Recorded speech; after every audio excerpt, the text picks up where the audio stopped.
buenos días o buenas tardes o buenas noches, dependiendo desde dónde nos veáis. Bienvenidos y bienvenidas a todos y a todas a esta nueva edición, a esta nueva sesión de la Educación que Queremos 2022, que además tiene la peculiaridad de ser la última de este año y en la que queremos hablar de la educación en el 2050.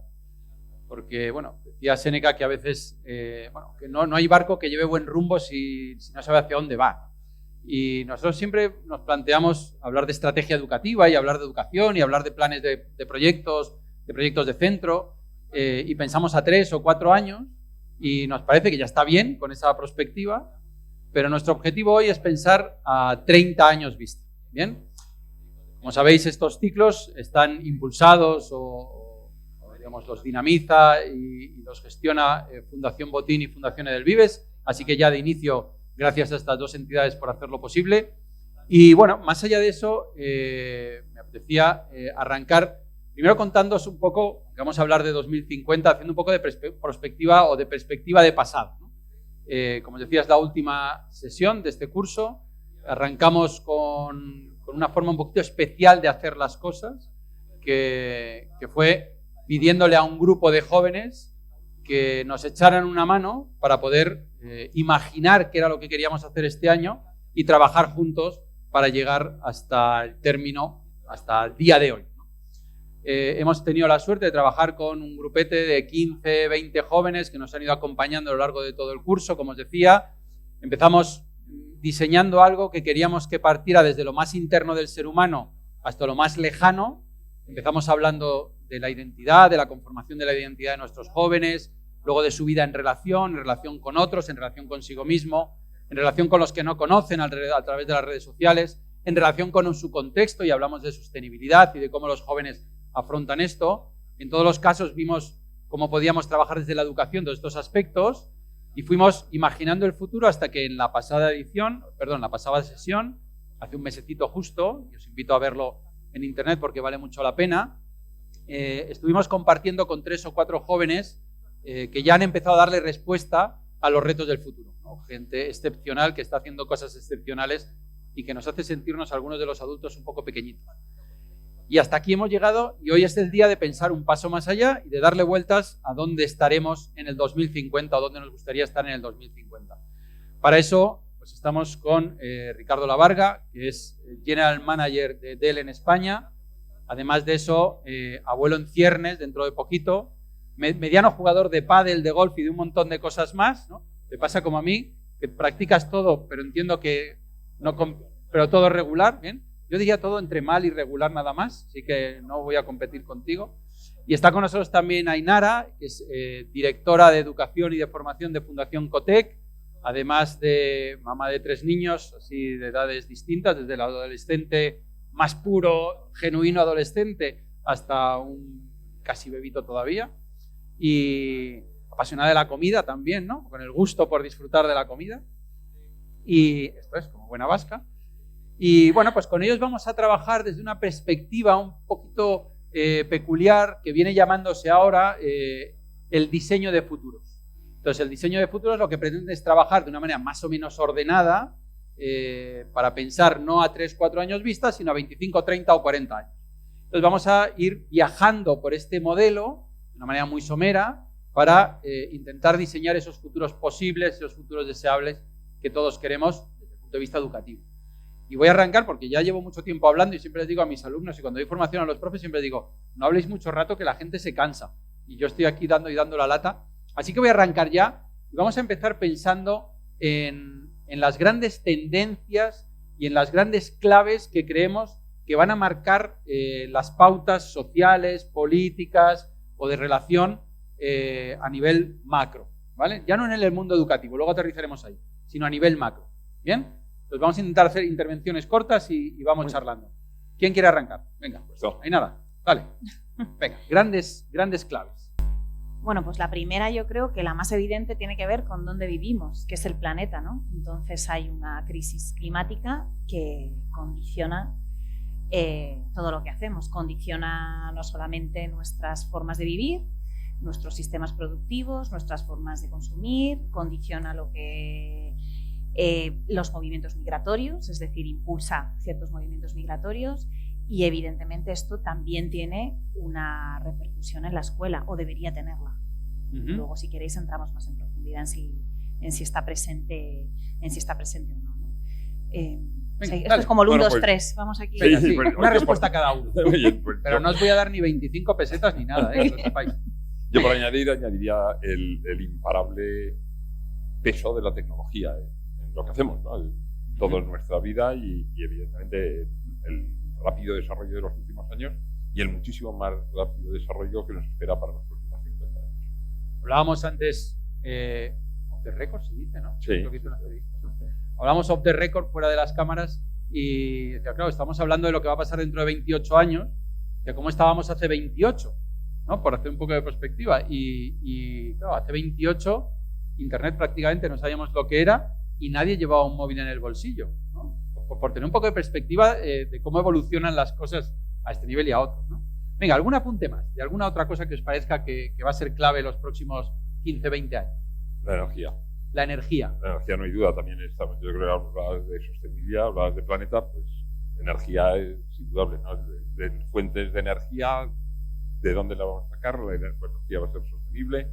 No, vamos a volver a una energía del carbón otra vez porque no nos va a quedar, no va a haber suficiente con la esta. Tenemos hemos llegado al habitante 8.000 millones, ¿no? Con lo cual 8.000 millones quiere decir que bueno, eso habla de la sostenibilidad del planeta, de la alimentación, la energía, tenemos todo lo que tiene que ver con las bases, ¿no? Calentarnos, vivir, tener donde refugiarnos, qué comer y cómo iluminarnos. Entonces yo creo que la energía va a ser otro punto también que es importante. Ok, más aspectos. Yo creo que si antes he empezado con dónde vivimos, para mí también es cómo vivimos. O sea, creo que por primera vez, al menos mi generación, ¿no? Y todas las que están por debajo, que quizá daban por hecho que los principios de la democracia y de los sistemas modernos estaban ahí para siempre, ¿no? Pues estamos asistiendo a ciertos retrocesos y a situaciones que, bueno, pues que amenazan, digámoslo así, la convivencia de todos. Y esto, insisto, también tiene un impacto en la escuela, ¿no? Y si sumo todo esto, pues para mí un gran reto enorme, que además la pandemia creo que ha disparado, es cómo abordamos la desigualdad, que está en absolutamente todos los ámbitos. O sea, creo que el mundo cada vez está más polarizado en sus opiniones, en sus formas de vivir, en clases sociales, en niveles formativos, en todos los ámbitos, y tenemos que dar una respuesta a esto, o evidentemente la cohesión social, a su vez, la falta de cohesión social amenazará, ¿no?, lo que somos como sociedad y como civilización. Vaya tela. Bueno, yo creo, quedando consiguiendo sobre lo que decías, precisamente ligado a la energía, lo vemos en las últimas competiciones, ¿no? Los países por desarrollar, y mira, está muy bien esto de no emitir CO2, pero si yo tengo que elegir entre emitir CO2 o seguir alimentando a mi población, alimento a mi población. Es decir, y parece que tiene sentido, ¿no? O sea, entonces, si lo vemos desde el punto de vista de países desarrollados, Europa, bueno, pues lo vemos desde un punto de vista, cuando lo ves desde el punto de vista de la India o de países asiáticos, lo ves desde otro punto de vista completamente, radicalmente distinto, ¿no? Prefieren alimentar a su población antes que utilizar fuentes de energía reciclables con las que no son capaces de alimentar. Claro, yo creo que también ahí pasa un poco como con los jóvenes en educación. Yo siempre me lo llevo allí, ¿no? Pero que al final hay que empoderar a los jóvenes. Igual también hay que empoderar a esos países que no siempre tienen voz para que puedan decir, ¿no?, y hacer, no siempre desde el primer mundo, andar contando lo que... Entonces, bueno, hemos hablado de cambio climático, de energía, de tecnología, de amenaza política, ¿no?, de un poco de deshumanización de la sociedad, ¿no?, quizá de individualismo, de polarización. Pero estos son grandes claves, ¿no?, a nivel macro, a nivel social. No sé si queréis apuntar así alguna más de fondo o tiramos ya para el mundo educativo. Vamos para el mundo educativo. Entonces, vale, digamos, vamos a ir imaginando el mapa, ¿no? Entonces, nuestro primer mapa sería, ¿vale?, en lo más macro, en lo más global, donde vemos que están las grandes tendencias, digamos, las grandes claves de transformación social. Vamos al mundo educativo, vamos a aterrizar, ¿no? Entonces, ahí sí que os voy a pedir que digamos, os vayáis cada uno a vuestro campo para que nos entendamos. Entonces, Ainara, lo que te voy a pedir es que hagas un poco de reflexión sobre hacia dónde crees que estamos yendo o cuáles van a ser las grandes claves a nivel educativo, digamos, más del aterrizaje del día a día. puede ser desde sistemas educativos, la gestión educativa, el liderazgo, la pedagogía, estos aspectos. Y a ti, Carlos, en cambio, te voy a pedir más que te vayas hacia el mundo tecnología pura, ¿no? Entonces, ¿qué grandes aspectos de la tecnología vemos que van a coger fuerza los próximos años y cómo vemos que pueden influir en el mundo educativo? Venga, ¿arrancas tú ahora? Fenomenal, pues arranco yo. Bueno, para empezar, sí, déjame que lo miro hacia atrás para que veamos que ya hace 10 años la profesión que más se buscaba en Estados Unidos y la mejor pagada era Data Scientist. En España todavía no sabíamos que era un Data Scientist, pero era ya hace 10 años lo que más se buscaba en Estados Unidos, ¿no? Esa profesión no existía y todavía ahora no existen carreras de Data Scientist, no es una carrera. Y muy pocas, empieza a haber ya másters, empieza a haber grados, bueno, pero no hay una carrera, ¿no? Normalmente es alguien que tiene una serie de capacidades, que es o es matemático, es estadístico, es físico, y tiene la capacidad además de entender el negocio donde entra. O sea, además de eso tiene que tener unas capacidades empáticas y de relación para poder entender no solamente la parte tecnológica o la parte, digamos, de entender cómo trabajar con el dato, sino además ser capaz de saber cómo utilizar ese dato para arreglar problemas en el negocio en el que cae. Entonces, si eso lo ponemos ahora mismo, quiere decir que hace 30 años Data Scientist ni siquiera existía el concepto. Entonces, si hablamos de qué es la educación de aquí a dentro de 50 años, los informes de la OCDE lo que dicen es que el 85% de los jóvenes que están ahora mismo entrando o que empiezan a estudiar estarán trabajando en puestos que hoy todavía no existen, que hoy todavía no sabemos ni que van a existir, no sabemos definirlos, no tienen nombre, ¿no? Entonces, bueno, es un primer apunte, ¿no? Realmente, la incertidumbre tecnológica, ¿no?, en la que vivimos. Incertidumbre tecnológica, incertidumbre sobre qué es lo que voy a hacer cuando sea de mayor. No lo sé, porque todavía no existe ese puesto. Estoy pensando, menos mal que nací cuando nací, porque si yo tuviera que haber sido matemático, estadístico, científico, con buenas relaciones sociales, capaz de entender el dato y el negocio, yo estaría en paro, todo garantizado. Bueno, ¿algún apunte sobre educación? Cosas que ves hacia dónde van esas claves. Pues yo creo que es clarísimo que vamos hacia los enfoques competenciales, o sea, porque, bueno, pues ahora parece que ha llegado a España cuando en realidad llegó hace tiempo, pero parece que ha aterrizado ahora de la mano de la reforma curricular, pero ya había muchos centros, muchos profesores trabajando en esto. Entonces creo que la orientación hacia la competencia es clara. Otra cosa es que podemos discutir si se implementa mejor o peor, ¿no?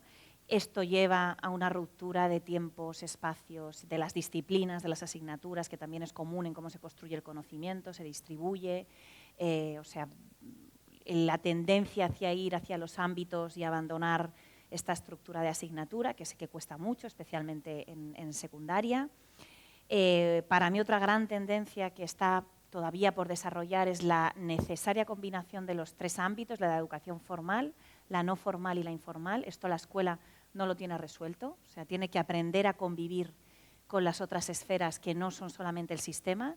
Y aquí pues algunos lo hacen mejor, otros lo hacen peor, pero creo que es una asignatura pendiente. Y por último, los liderazgos, o sea, en el sentido sobre todo de crear equipo y de crear redes. O sea, creo que la clave para que la escuela del futuro pueda desarrollarse en condiciones es salir del aula para apostar por el centro y crear luego redes entre centros, redes territoriales, redes de conocimiento. O sea, la clave es el centro y las redes.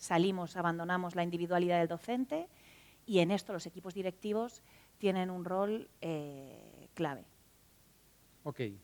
A nivel tecnológico, más cosas. Bueno, más cosas a nivel tecnológico y diría, ahí también estaría también dentro de la parte de los deseos, ¿no? A lo mejor estoy anticipándome, ¿no? Pero la tecnología vista como un medio, no como un fin en sí misma. Es decir, la tecnología la debo utilizar y la debo utilizar bien, y esto es lo que todos yo creo que deseamos y es lo que todos vemos como que sería un futuro deseable, pero que va a ser crítico el que, digamos, haya un gobierno de que esa tecnología se utilice como un medio para conseguir un objetivo y no como un fin en sí mismo. O sea, no, el fin no es la tecnología, sino será el medio de conseguirlo. Y por tanto, digamos, la tecnología sí, pero con unos límites y con unos límites éticos y unos límites morales y unos límites también, digamos, pues sí, básicamente éticos, ¿no? Entonces también es a todo lo que tenga que ver con robótica, y no olvidemos que ahí hay una parte, se mezcla la ética con todo el tema de robótica, todo el tema de clonación, todo el tema, bueno, pues ahí hay una parte muy, muy ligada a tecnología, pero también muy ligada a la ética y a la moral, ¿no? Y entonces, bueno, pues yo diría que eso también va a tener mucho peso en los próximos años y va a ser una discusión abierta y una discusión entre toda la sociedad, ¿no? Porque, de hacia dónde vamos. digo, también para que lo entienda todo el mundo, cuando, o sea, tú estás hablando del dato, ¿no? Sí. Y hablamos del Big Data, y Ujú. o sea, cuéntanos así no sé, con algún ejemplo. Sí. O sea, ¿hacia dónde ves que va el Big Data, por ejemplo, y el análisis del dato? Con algún ejemplo que todos podamos entender. Pues mira, hay algún ejemplo muy sencillo, no digo de entender, pero sí sencillo de ver, ¿no? El tema del Big Data, al final lo que significa es que tengo un elevadísimo número de datos, y de ese elevadísimo número de datos tengo que ver cuáles son, cuáles son los datos importantes de esos datos, o cuáles son las tendencias importantes que me sirvan para tomar decisiones de negocio. Hablamos siempre de negocio y hablamos de empresas privadas, o igual también en el entorno de las empresas públicas, son decisiones, es decir, de beneficio a la población. Pero ese Big Data, ese análisis del Big Data, ese análisis de datos, lo que va a permitir es ver tendencias, ver formas de comportamiento ante distintas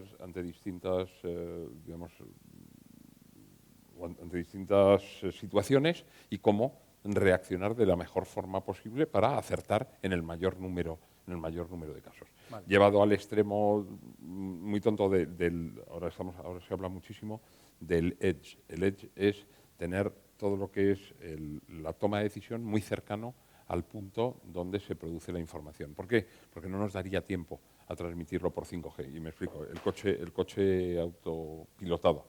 El coche autopilotado, cuando tiene que frenar, no puede esperar a mandar la señal de que hay un peatón que está cruzando, mandarlo por 5G y esperar y recibirle señal desde un ordenador central de que frene. Tiene que tener el ordenador central en el coche. Quiere decir, ya tengo la toma de datos, la tengo en el coche, la toma de decisión la tengo en el coche, y luego mandaré información al ordenador central. Entonces, vale. digamos, Estaba imaginando entonces, llevándome al campo educativo, que yo todo me llevo para allá. O sea, estoy imaginándome la posibilidad de tener muchísimos datos del alumno, por ejemplo. Sí. Pero claro, cuando hablo de muchos datos no hablo de 100 ni de 1000, hablo de cientos de miles, entiendo. O de cientos de miles, ¿no? De esos que tienen muchos ceros, ¿no? Y claro, que alguien o algo pudiera tomar decisiones en torno a esos datos que tenemos, ¿no? Estamos hablando de eso. Hablamos de eso, por ejemplo, nosotros tenemos un proyecto precioso, ya hoy corriendo en La Rioja en secundaria, con un tema de desktop virtual y de trabajar a través de hacer las prácticas de cualquiera de las asignaturas, tanto en formación profesional como en secundaria, hacerlas, todas las que tienes que hacerlas en tu equipo. Entonces, con eso estamos sacando datos que le estamos dando a la Consejería de Educación de Rioja, y esos datos le sirven a la Consejería de Educación para sacar un montón de conclusiones. Conclusiones fantásticas, ¿no? Conclusiones, por ejemplo, de a qué horas trabajan los alumnos, de cuándo los alumnos trabajan bien y cuándo trabajan mal, cuándo tienen más errores y cuándo tienen menos errores simplemente haciendo prácticas, cuándo deberían cortar a lo mejor esa plataforma, porque es una hora ya que no es la hora en la que el alumno debe estar trabajando, sino tiene que estar durmiendo. O sea, fíjate, y hablamos de un Big Data de juguete todavía. Lleva de esto a todo el sistema educativo español en cada una de las comunidades autónomas, poniendo todos estos datos de relieve y tomando decisiones sobre esos datos de, por ejemplo, cortar plataformas a una cierta hora, o dar indicaciones a los padres sobre, oye, qué es lo que están haciendo tus hijos desde el punto de vista de progresión. Pues estas es utilidades del Big Data que ya estamos utilizando en el mundo educativo. Y esto que decís, creo que es una de las grandísimas asignaturas pendientes. Cuando hablamos de la digitalización del sistema, parece que solo está concentrada en llevar dispositivos y en digitalizar el proceso de enseñanza y aprendizaje, ¿no? Pero yo creo que eso es relativamente más sencillo que el verdadero reto, que es integrar ese proceso de digitalización, en este caso, dentro de la propia gestión del sistema educativo y dentro del diseño de políticas públicas. O sea, lo que tú decías, que es que efectivamente, que cada alumno, y de hecho la ley actual lo contempla, tenga un número de identificación en el cual tú puedas tener trazabilidad de absolutamente toda la trayectoria escolar de ese alumno. Eso te permite sacar la información de ese alumno y tomar las mejores decisiones para él, pero en términos de política pública te permite ver si un programa te ha funcionado o no, o sea, evaluación de políticas. Te permite ver si hay patrones que se repiten, que te alertan, que a mí me parece lo más interesante de este mundo de algoritmos, ¿no? De decir, bueno, pues parece ser que, por ejemplo, el abandono educativo temprano, que es un problema estructural de nuestro sistema educativo, pues hay un patrón de la trayectoria escolar, de las variables externas del alumno, de la formación de los padres, de su contexto socioeconómico, del entorno vulnerable en el que vive, de las asignaturas que toma, de los programas en los que ha participado, que me alerta que estos chavales son pues, potenciales alumnos que van a abandonar el sistema y intervenir antes de que eso pase, ¿no? O sea, realmente hacer lo que en medicina es, se demanda tanto, que es mucho mejor la prevención, ¿no?, que la reacción. Es decir, luego el tratamiento, incluso económicamente, en términos de gasto público, ¿no?, es mucho mejor invertir antes que gastar después. Entonces, esto para mí, o sea, es la clave. Los ministerios, la consejería se están siempre alentando, ¿no?, a que sean los centros, pero luego ellos no se miran que tienen una asignatura pendiente por delante de narices, creo yo. Estaba pensando, pero va a ser más fácil hacer una tesis doctoral, estaba pensando yo ahora, ¿no? Porque tiene un montón de datos y los puedes analizar y sacar los datos rápido. Igual, bueno, o igual se complica más todavía, no lo sé. Vale, vuelvo, meto otro punto ahí y no sé si querías decir algo más. Sí, quería decir justo que ahí era donde yo veía el dato, la tecnología como un medio, no como un fin. Y era otra vez lo mismo, es el medio de tomar decisiones, el medio de prevenir. Y de evaluar las decisiones que tomas, y de evaluar, que eso en términos de política pública es muy importante. De evaluarlas tanto en coste como evaluarlas desde el punto de vista del coste-beneficio, ¿no? O sea, esto cuánto me cuesta y qué beneficio me va a reportar, ¿no? Me saco una pregunta de la manga. ¿Y el metaverso? ¿Tendremos educación en el metaverso? ¿El metaverso seguirá existiendo? Bueno, ¿existe? ¿Seguirá existiendo? ¿Tendremos nuestras escuelas en el metaverso y viviremos todos ahí en el metaverso? ¿O esto es un poco una burbuja que acabará explotando?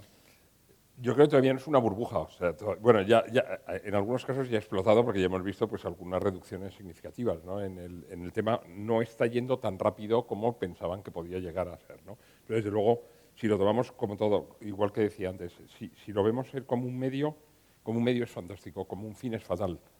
Si yo lo veo como un fin, podría llegar a ser una drogadicción, ligado al... Si yo digo, oye, tengo una vida paralela, vivo 23 horas en el metaverso y 1 hora en mi vida normal, pues podría vivir en otro mundo, en lo que hago, lo que me gusta, lo que me divierte y por un mínimo coste comparado con el coste de vivir en mi casa, que luego es la que no me gusta, ¿no?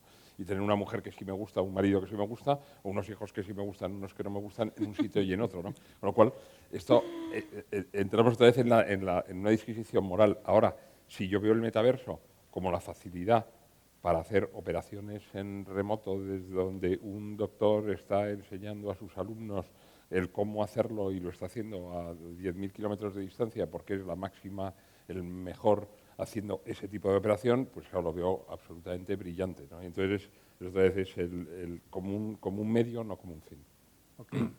Ok. Y meto otra. ¿Y la inteligencia artificial? La inteligencia artificial está dentro de todo esto. O sea, una buena parte de inteligencia artificial no es más que análisis de datos, y toma de decisiones en función de lo más probable que pase. Es decir, lo más probable que pase es que cuando el coche me da un frenazo es porque ha detectado que hay una persona cruzando, pero no siempre hay una persona cruzando.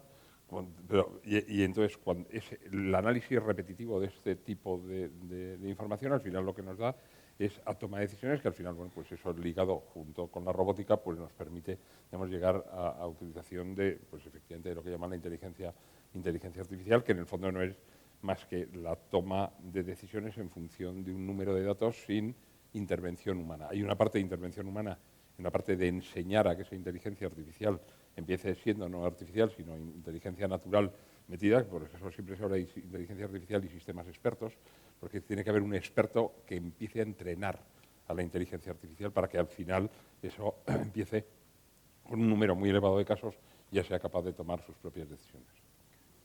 Piénsate una pregunta que te voy a hacer luego, que es, ¿y entonces qué habría la posibilidad de que no hubiera profesores? Aguántame, Lo piénsatela un aguanto, poco. lo aguanto.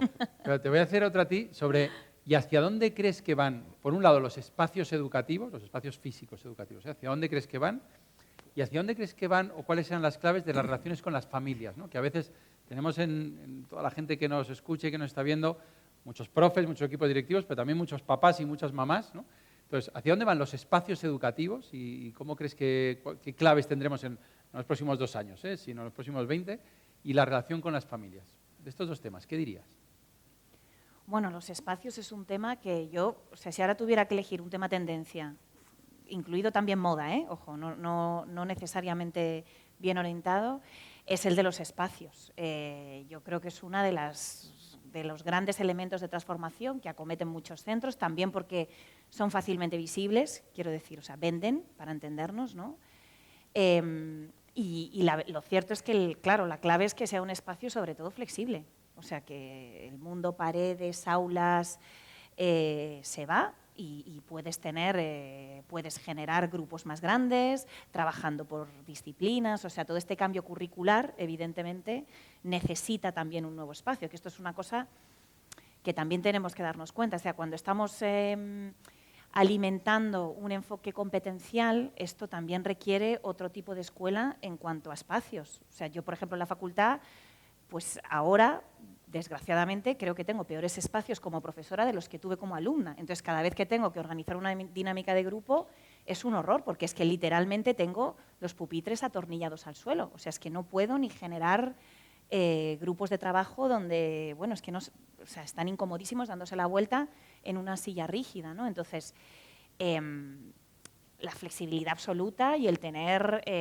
posibilidades de tener a grupos de chavales realizando distintos tipos de tareas en distintas modalidades, y eso requiere pues, flexibilidad de espacios, de mobiliario, de dispositivos tecnológicos, evidentemente, etcétera. Ahora, eso como todo, y también la tecnología, tiene que ir acompañado de un discurso, o sea, de una reflexión pedagógica anterior a la toma de decisiones de qué hacemos con los espacios o qué tecnología utilizamos, ¿no? Que realmente guíe pues, lo que vamos a hacer, y no solamente porque queda bien, ¿no? Tener un aula estupenda con muebles nuevos de colores y con paredes en las que podamos pintar, ¿no? Para entendernos.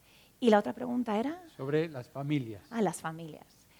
Las familias, yo creo que hay un punto de inflexión en la pandemia.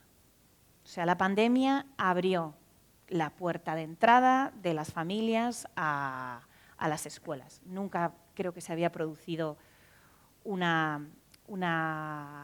compromiso y un sentido de participación tan elevado como el que llevó la pandemia, cuando los propios padres pues, vieron, por un lado, les permitió ver el trabajo que realizaban los maestros día a día con sus hijos, ¿no? y por una parte yo creo que valorarlo muy positivamente, y por otro lado también las escuelas que bueno, pues tenían sus fallos, pues los padres también fueron capaces de ver cosas que no les gustaban del todo, ¿no? Y bueno, pues creo que ahora mismo la familia pues es un elemento clave, o sea, no podemos estar hablando de comunidad, de que la escuela tiene que salir, etcétera, etcétera, si con el elemento más inmediato a lo que sería el alumno, el docente y la escuela en sí, que es las familias, ¿no? Pues no tenemos una relación de familiaridad, valga la redundancia, y de apertura, de comunicación, etcétera, ¿no?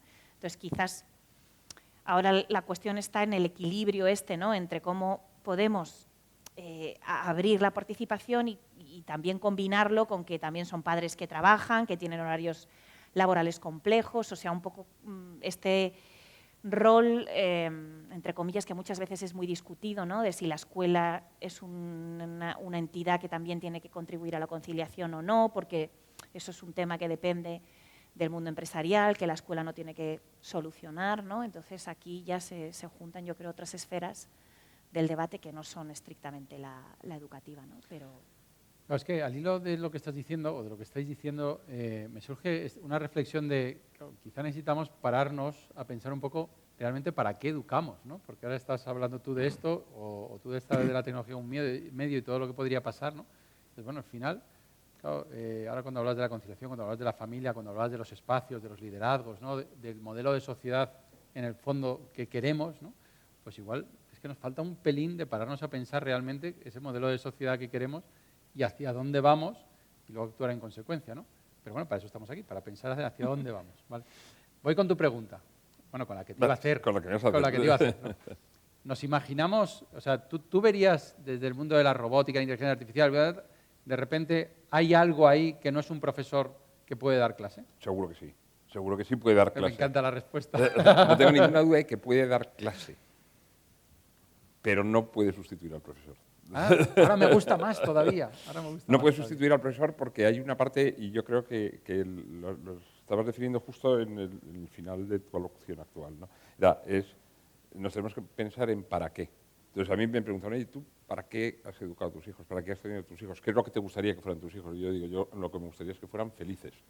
Ya, espérate, esto no es que sean ingenieros, no es que sean data scientists, no, es que sean felices. ¿Qué quiere decir que sean felices? Sean felices es que tengan primero una educación en valores. Difícilmente un robot les va a explicar nada de los valores. Les puede hablar, les podrá explicar perfectamente una asignatura de matemáticas, les podrá explicar una asignatura de biología o les podrá explicar una serie de cosas, pero no les va a formar no va a ayudar en la formación del carácter en valores.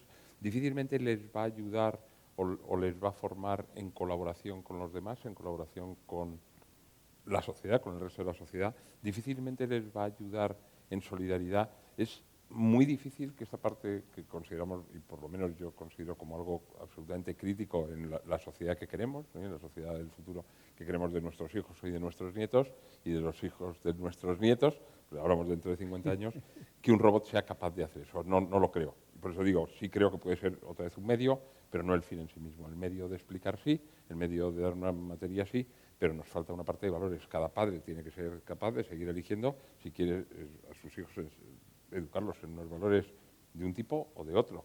Y además de eso, reforzarlo, evidentemente, lo hará en su casa, pero reforzarlo con la escuela o con el colegio, ¿no? Entonces, en ese sentido, sí. Es como, por eso lo respondo el sí y no. Pero me ha gustado. Pensé que íbamos a poder entrar más en polémica, ¿eh? Cuando has dicho sí, digo, joder, pensé que íbamos a poder entrar más en polémica, pero bueno, luego... Te lo he arreglado. Sí, me lo has arreglado. Pero fíjate, hay veces cuando estoy hablando cuando hablo con profes, con equipos directivos, ¿no? Incluso con padres y madres, ¿no? A veces les digo, cerrar los ojos y pensad durante 2 o 3 segundos 3 palabras, 4 palabras que os gustaría que definieran a vuestros hijos o a vuestros alumnos, ¿no?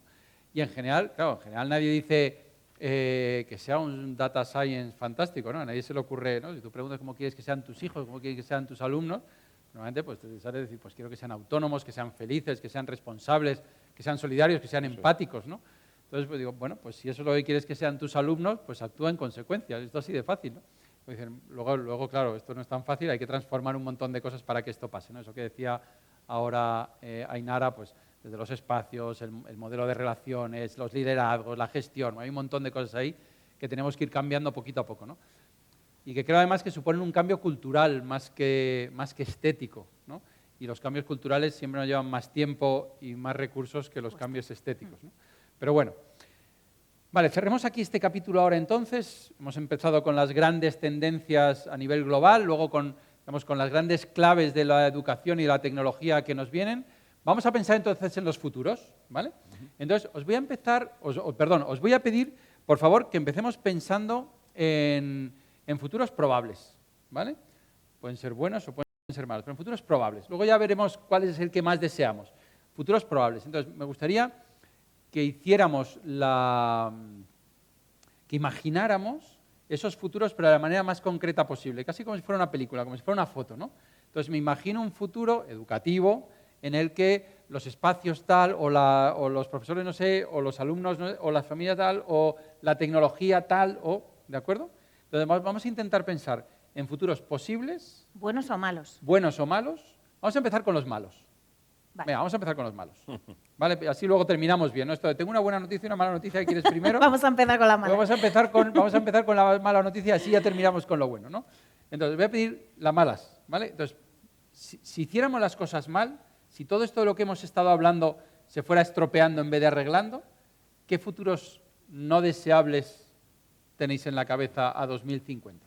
Venga, ¿quién se atreve con uno primero? Bueno. Dale. Pues yo, si seguimos avanzando así, y creo que la pandemia además ha ha hecho más hincapié todavía en esto. No lo deseo, pero sí creo que soy capaz de visualizar una escuela mucho más donde la equidad no esté presente, sea más desigual y donde pues esto, la equidad y la segregación sean dos problemas serios. Y ya estoy mirando no solamente en términos del contexto español, que me vienen a la cabeza muchos ejemplos, sino, o sea, muchísimos países de Latinoamérica que nos estarán viendo ahora, donde literalmente se han parado durante casi 2 años.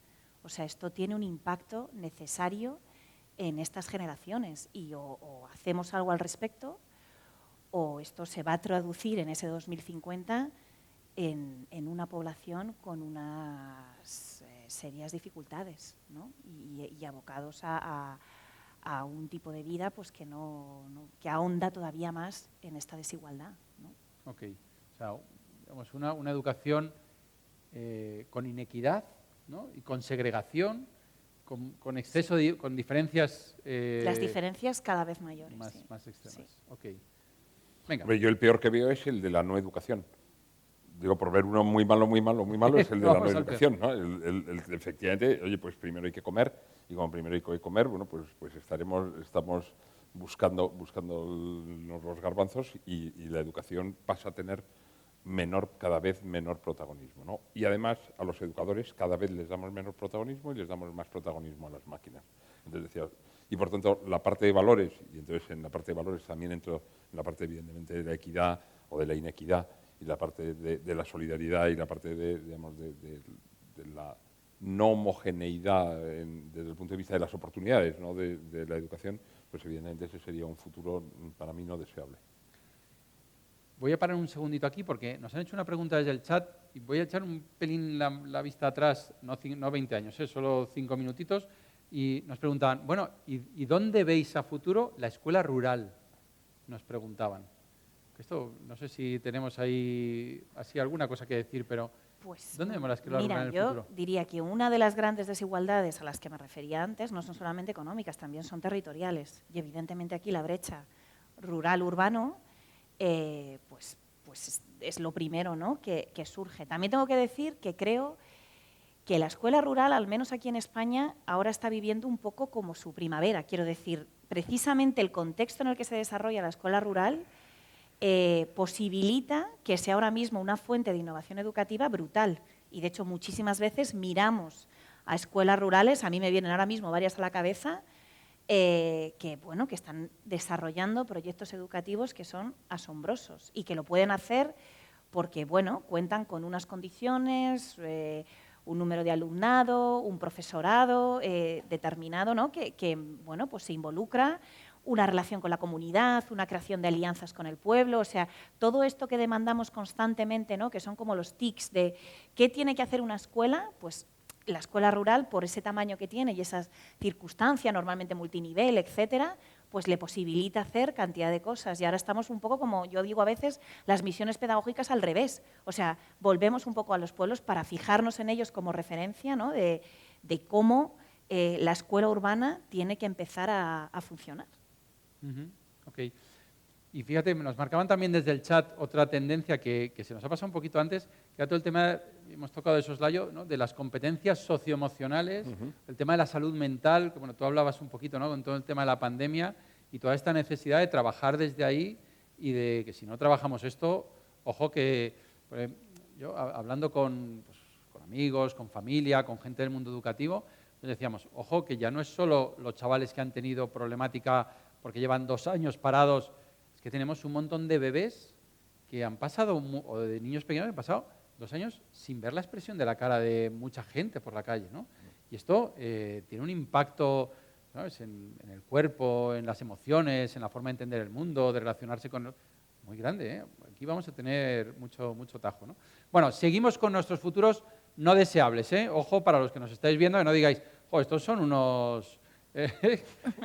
son unos agoreros bueno, estamos con los futuros no deseables, ¿no? Entonces, venga. Yo te voy a cambiar antes. Déjame un apunte solo sobre la escuela rural. Sí, claro, Creo que la escuela rural nos está ayudando mucho, o la pandemia ha ayudado al tema del teletrabajo. El teletrabajo y la conciliación está ayudando a que muchos puestos se puedan hacer en remoto, ¿no? Y sobre todo Estamos viendo países, y ahí es verdad que me circunscribo a países desarrollados, no a países no desarrollados, pero en países desarrollados el tema de la fibra llegando a los entornos rurales. Ahí la tecnología, primero, desplazamiento de gente competencialmente con altas competencias y con ganas de colaborar, y lo que yo creo que lo has descrito muy bien antes, con las ganas de colaborar también con el pueblo, con ese desarrollo del pueblo, más la utilización de la tecnología como ese medio de facilitar la educación, creo que puede tener un desarrollo enorme para la escuela rural y ser una excelente forma de desarrollar esas escuelas rurales, ¿no?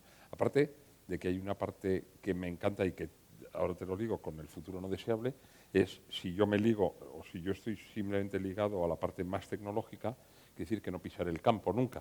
Entonces, la escuela rural pisa el campo, pero hablo del campo, el campo físico, o sea, ve las amapolas. Yo tengo que ver, además de verlas en el metaverso, tengo que coger las amapolas, tocarlas y que se caigan los pétalos cuando los arranco, y tengo que ver las orugas y entender que cuando toco la oruga o cuando toco una ortiga me pica la piel, ¿no? Entonces, creo que esa parte de contacto físico con el campo es algo que no podemos olvidar en ninguna educación, ni en la urbana, y por tanto habrá que seguir sacando a los niños de excursión y llevándoles cada vez más de excursión, y en la rural lo tienen más fácil, lo tienen al lado. Es verdad que, fíjate, con un poco de suerte, bueno, luego vamos a los deseables, iba a decir, con un poco de suerte, la tecnología nos ayudará a volver al campo, ¿no? Es una cosa curiosa, ¿no? Pero es verdad, vamos, yo lo vivo en mis carnes. Yo he vivido en Madrid mis últimos 50 años y mis últimos 2, aunque no os lo creáis, tengo 52. Bueno, es un chiste. Los últimos 2 me he ido a vivir, digamos, al campo, entre comillas, ¿no? Y me he ido a vivir cerca del mar, en un pueblito pequeño, y vivo allí y sigo estando, digamos, conectado con el mundo y trabajando y teletrabajando, ¿no? Y esto me lo ha dado la tecnología y la pandemia, ¿no? Que nos hizo reflexionar a algunos sobre hacia dónde iba nuestra vida, ¿no? Vale, vamos a pensar más en estas cosas que no nos gustaría que pasaran, en algunos futuros no deseables. Venga, desde el punto de vista educativo. ¿Alguna cosa? Yo creo que nos hemos explayado. Sois demasiado positivos, pensáis poco en negro. Mira, yo sí, a mí hay un tema que me preocupa porque lo veo mucho, veo una polarización educativa muy grande. Antes he dicho que veo que el camino hacia el enfoque competencial es claro, pero también veo que hay unas reticencias en algunos sectores que son enormes, que ahora mismo pues no hace falta más que entrar en Twitter para ver cómo… Y ya no estoy hablando del debate público a nivel político, ¿no? Estoy hablando ya de profesores contra profesores.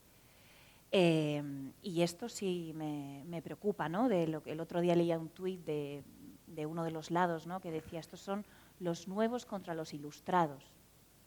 No sé, bueno, pues cada uno que se coloque donde quiera, ¿no? Pero esto sí me preocupa. Porque la polarización… Sí, porque hemos logrado que la polarización que antes estaba, yo creo, en las esferas más del debate público de medios de comunicación y de la parte más política, si se quiere, y esto sí que otro escenario seguramente no deseado sea el famoso esta falta de consenso, ¿no? Pues haya permeado en la comunidad educativa en general, ¿no? Que yo creo que es donde tiene que nacer el consenso, ¿no? Y además así hemos trabajado en una red, en red en los últimos años, ¿no? Desde este convencimiento, ¿no? Y esto sí me preocupa. Cuando leo además los tonos de los tweets, o sea, y eso que ya pues no, traspasan, ¿no? Yo creo determinadas fronteras, sobre todo uno de los bandos, me preocupa bastante. Comentaban también en el chat y diréis, ¿y este cómo sabe que comentaban en el chat? Es que tengo una pantalla ahí al fondo que no estáis viendo los que nos estáis viendo, en la que veo lo que pasa en el chat. No es que no me han implantado un chip todavía que me dice en el oído, no. Y comentaban una parte que habéis dicho vosotros, algunas directamente y otras un poco más de soslayo, como decía antes, que tiene que ver con este tema de la relación entre iguales, ¿no? De la relación con el otro y del aprender a cooperar, a colaborar y a entenderse, ¿no? Y que eso la escuela debería tenerlo muy, muy presente porque al final también es la vida en sociedad, ¿no? Y vivimos en sociedad porque vivimos con otros y eso es importante. Vale, vamos con los futuros deseables. ¿Bien? Entonces, vamos a imaginar, digamos, un poco de carta a los Reyes Magos de dentro de 28 o 30 años. ¿cómo os gustaría? Si tuvierais que pedir una educación, ¿cómo sería esa educación? Y podemos ir desde la parte más conceptual o más filosófica, podemos ir a aterrizar cómo la queremos, digamos, más física, más palpable, más del día a día de lo que sea lo que haya en 2050, aulas, espacios o metaversos, ¿no? Venga, ¿cuáles serían los deseables? Hombre, yo diría la primera, déjame que diga la primera, que a lo mejor es una obviedad, pero es educación para todos. O sea, todo el mundo tiene el derecho y la oportunidad de ser educado. Y para mí eso sería el primer futuro deseable del mundo. Y ya me extiendo mucho, pero es todo el mundo. Tiene que tener la posibilidad de estar en un entorno educativo. Sea el que sea. Sea el que sea. Sea el que sea. Bueno, ahora definimos, pero tiene que tener la capacidad de ser educado. Ok. Venga, Ainara, imagina uno deseable. A mí me gustaría que fuera una educación más colectiva que individual. O sea, creo que tenemos que, eso, lo he dicho antes, que tender a trascender, ¿no?, el escenario este del aula, el docente, etcétera, y tirar hacia trabajo en equipo, hacia proyecto educativo compartido, hacia establecimiento de redes, hacia el trabajo colaborativo entre docentes. Esto creo o sea, me gustaría que fuera así, porque creo que además es como yo, que vengo de una fundación de innovación, o sea, creo que si no es con alianzas es muy complicado tejer procesos innovadores. Vale, o sea que, yo, por ir recapitulando, porque o sea, nuestros deseables, digamos, entonces nuestros deseables arrancarían con: tenemos educación para todos, sea la que sea, en el espacio que sea. Que digo, esto ya está, digo, no, esto no está.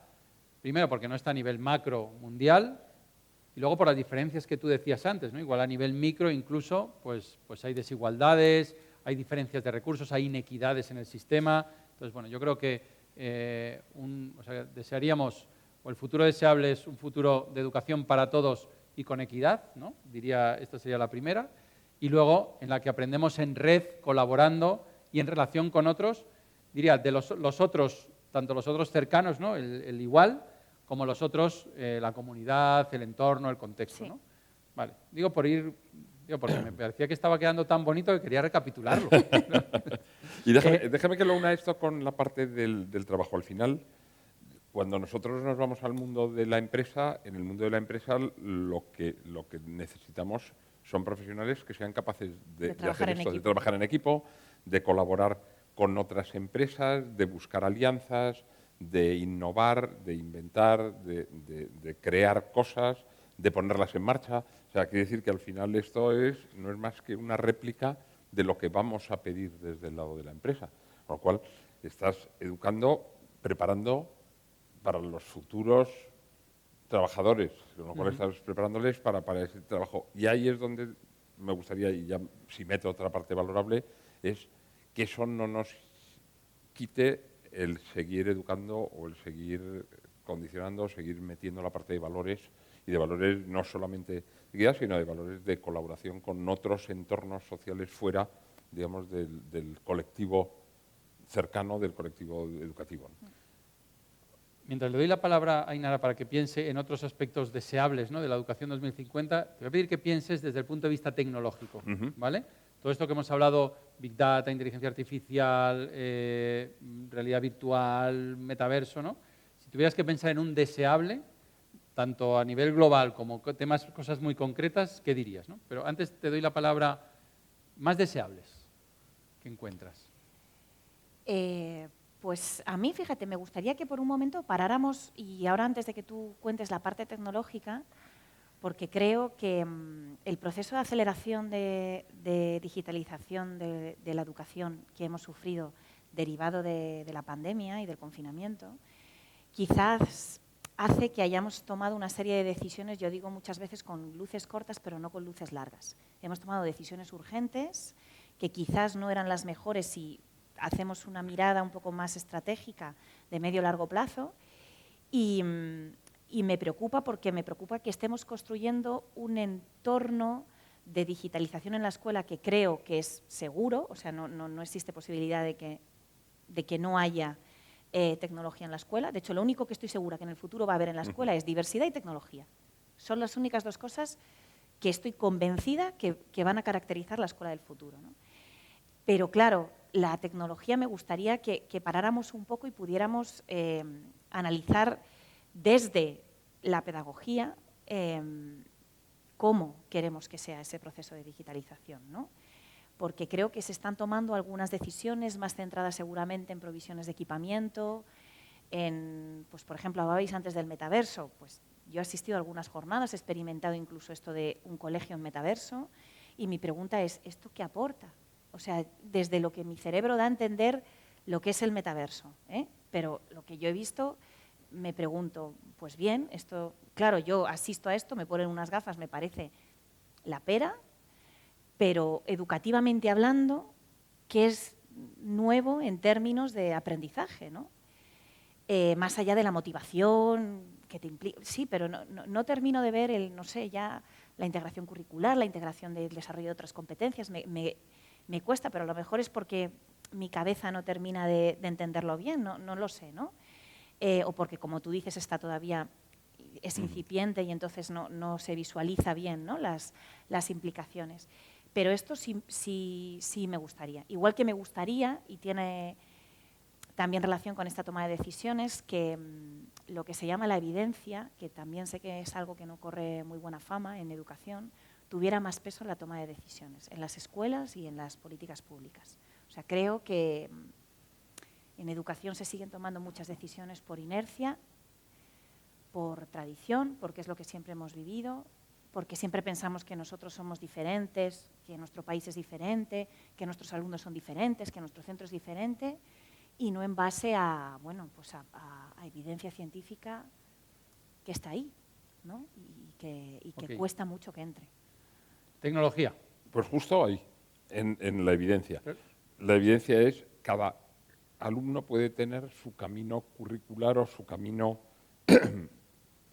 donde se sienta cómodo, la velocidad a la que se sienta cómodo, y eso nos lo va a dar efectivamente todo ese análisis del Big Data, toda esa parte de inteligencia artificial y toda esa parte evidentemente también de la comprensión del profesor. O sea, no me vale solo el tener análisis, sino después de tener análisis hay que tomar con ese análisis la decisión correcta. La decisión no puede tomarla la máquina, la decisión la tiene que tomar la persona.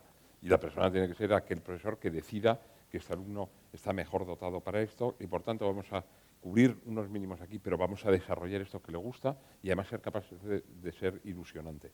Y cuando digo ser ilusionante, de verdad creo que para mí es una de las cosas más trascendentes, ¿no? Y es lo que creo que tiene que seguir aportando el profesor. Es qué profesores, cuando dices qué profesores me han marcado más en toda mi trayectoria, pues son aquellos que me hacían ilusionarme con el tema que estaban contando, o sea, que me entusiasmaban con lo que contaban. Decían una cosa, lo veía, me lo explicaban y decían, jo, esto sí que esto me encanta, esto es chulo, esto cómo lo explica, qué bien, qué bonito es. Eso hay que dejarlo de la mano del profesor y luego caminos que cada uno vaya a su ritmo.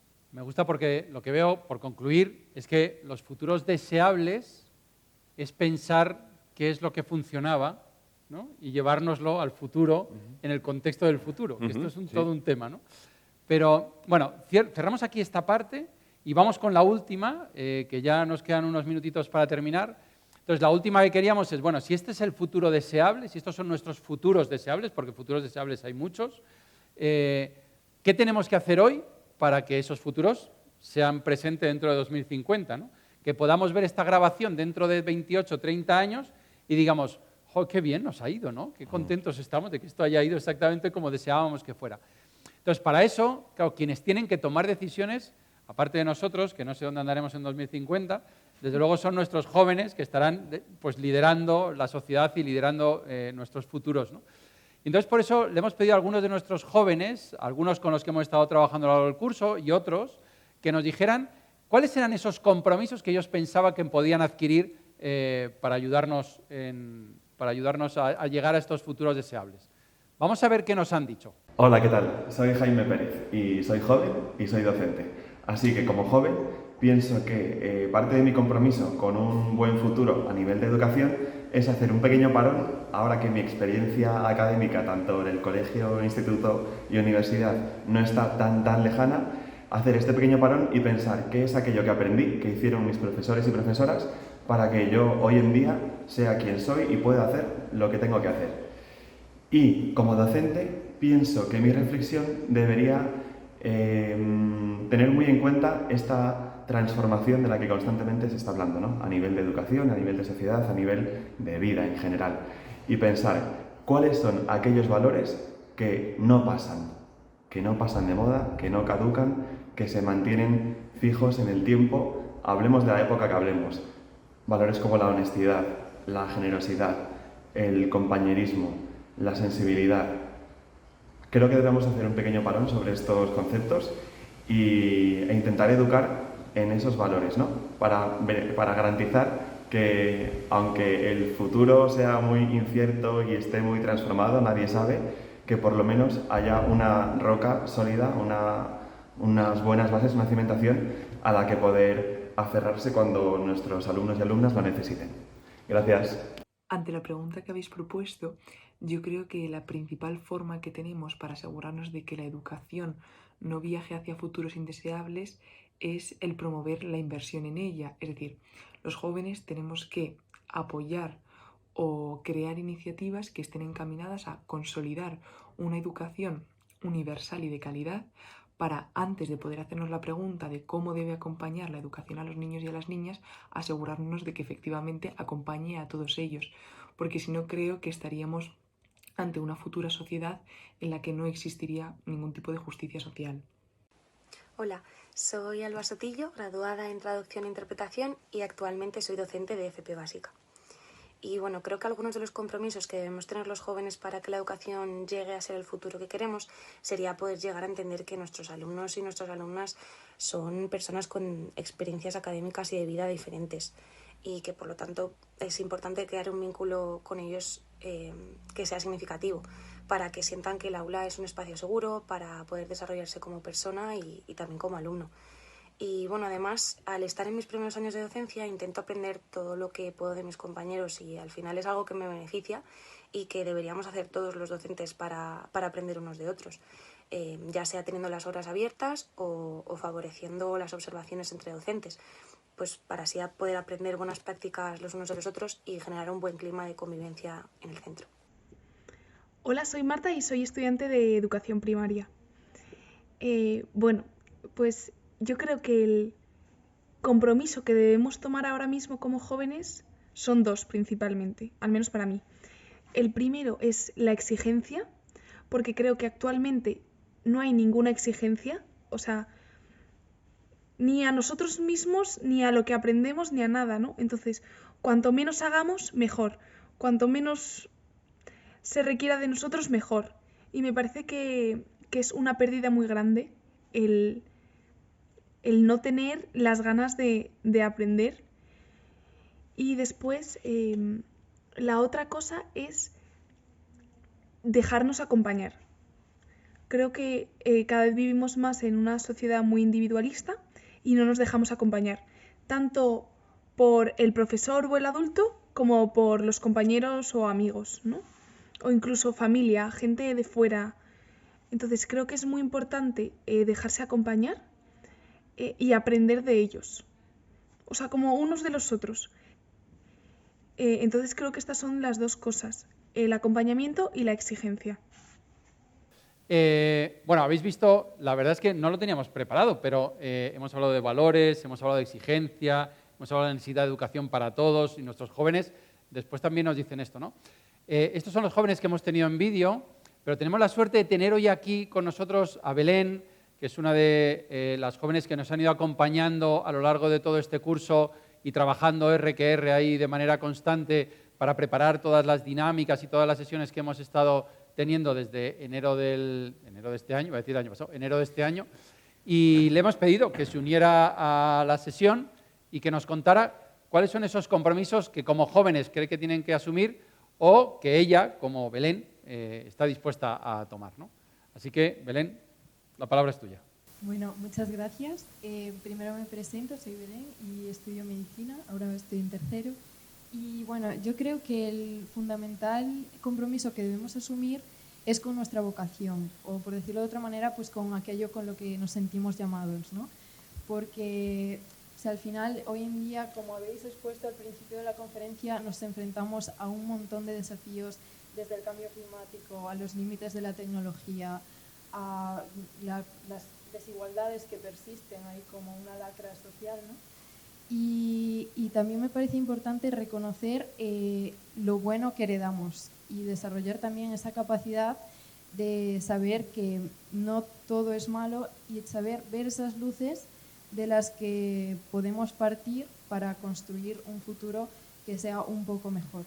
Entonces, pues bueno, el educar esta sensibilidad, como decía Pablo Martínez de Anguita en una de las conferencias anteriores, desde el asombro, y no solo nos va a ayudar pues, a identificar los problemas que son muy fáciles de ver solo con pues, abrir Twitter o abrir el periódico, sino a ofrecer pues, respuestas creativas y también responsables.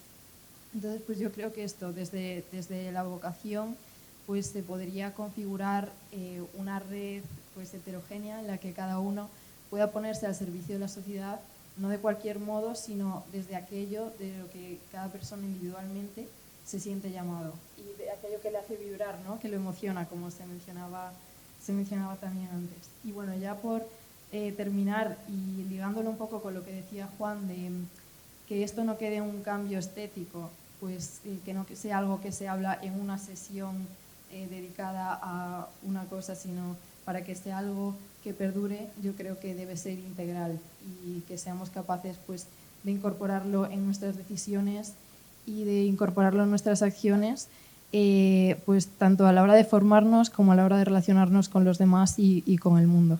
Y yo creo que eso es el compromiso fundamental. Bueno, amén. Ya está. ¿Qué te voy a decir?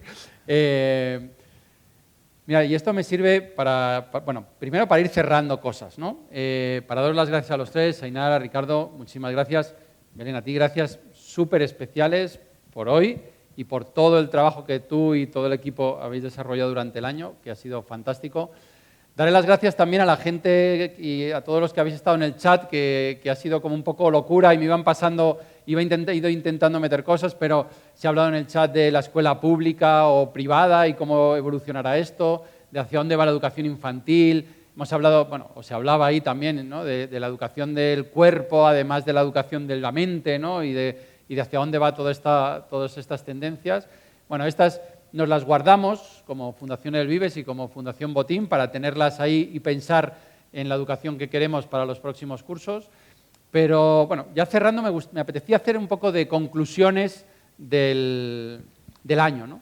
Porque hemos estado trabajando con jóvenes y, bueno, pues hablando el equipo, veíamos primero que tenemos una juventud comprometida, ¿no? Y que hay veces que criticamos mucho a los jóvenes de ahora, ¿no? Y yo creo que tenemos una juventud muy comprometida, primera cuestión, o primera conclusión que sacamos.